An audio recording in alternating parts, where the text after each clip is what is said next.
Hello friends, काना garden में आपका स्वागत है। और आज मैं जिस प्लांट के बारे में आपसे बात करने वाली हूँ वो बहुत ही खूबसूरत इंडोर प्लांट है जो कि आउटडोर भी ग्रो होता है और बहुत ही खूबसूरती से जिगजैग रूप में बढ़ता है और काफ़ी घना हो जाता है विदाउट मच केयर। तो उसका नाम आप समझ ही गए होंगे। ये है डेविल्स बैकबोन या जिसको पेडलेंथस प्लांट भी कहते हैं और कॉमन लैंग्वेज में इसको जिग-जैग प्लांट भी कहा जाता है क्योंकि इसका बढ़ने का तरीका जिग-जैग फॉर्म में होता है।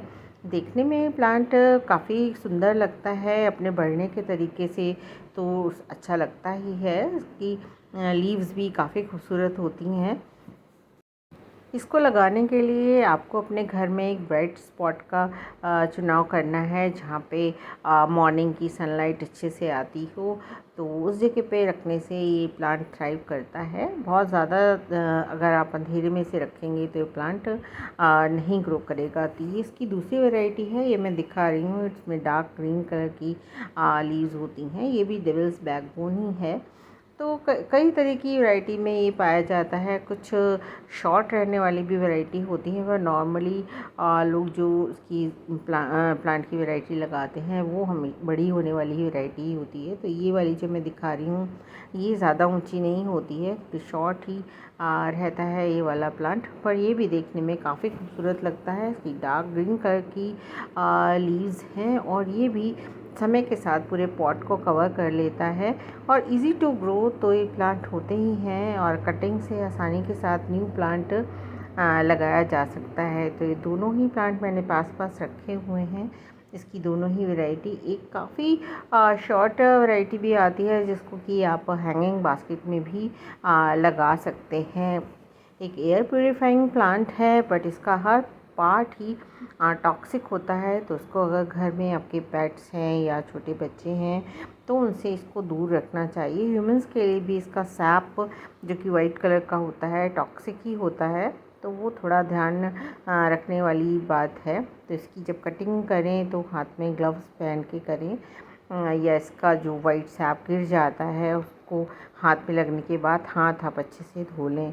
तो ये थोड़ा सा ध्यान रखने वाली इसके साथ बातें हैं। अदरवाइज़ ये एक एयर प्यूरीफाइंग प्लांट है और उसको लगाने के बाद आपको कोई प्रॉब्लम नहीं आती है। कोई बहुत नीडी प्लांट ये नहीं है। बस अगर मॉर्निंग की 2-3 घंटे की सनलाइट इसको मिलती है तो ये अच्छे से ग्रो करता रहता है। साल में 1 बार या 2 बार आप इसको फर्टिलाइज़ कर सकते हैं और ये एक सकलेंट की तरह ही ग्रो करता है।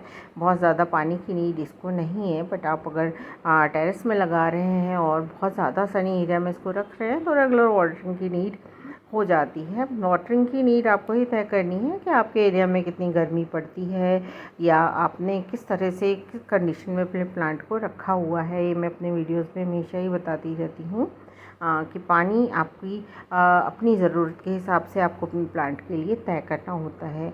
तो ये प्लांट एक सक्लेंट की तरह ही बढ़ता है, तो वैसे ही मिट्टी की नीड भी इसको होती है ना। थोड़ी सी सैंडी सॉइल में ये बहुत ही अच्छा चलता है और इसको बस लगाने के लिए थोड़ा सा सनी एरिया का ही चुनाव करिए। बहुत इसको छांव में नहीं लगाना है, ये ध्यान रखने वाली बात है। छोटे से पॉट में भी आप इसको आराम से लगा सकते हैं, बहुत बड़े पॉट में लगाने की भी इसको ज़रूरत नहीं है। छोटे पॉट्स में भी इसको ईज़िली ग्रो कराया जा सकता है। अगर इसकी कटिंग लेके आप लगा देंगे तो आसानी से उसमें रूट्स फॉर्मेशन हो जाता है। तो एक इजी टू ग्रो प्लांट है और इसकी लीव्स काफ़ी खूबसूरत होती हैं। इससे आपके गार्डन में हमेशा रौनक बनी रहती है। साल के कुछ टाइम में ये अपनी लीव्स गिरा देता है। ये मैं दिखा रही हूँ कि इसकी एक कटिंग लेके किस तरह से हम इसको लगा सकते हैं। अगर आप इसकी इस तरह की छोटी सी कटिंग लेके मिट्टी में लगा देंगे तो उसमें रूट फॉर्मेशन जल्दी ही हो जाता है और एक न्यू प्लांट में ये कन्वर्ट हो जाता है। कटिंग लगाने के साथ थोड़ा सा ध्यान रखना है कि कुछ दिन उसको पानी ना दिया जाए। एक सक्लेंट की तरह ही व्यवहार करता है ये प्लांट, तो बस वही बातें इसमें भी लागू होती हैं कि बहुत ज़्यादा पानी की नीड इसको नहीं है।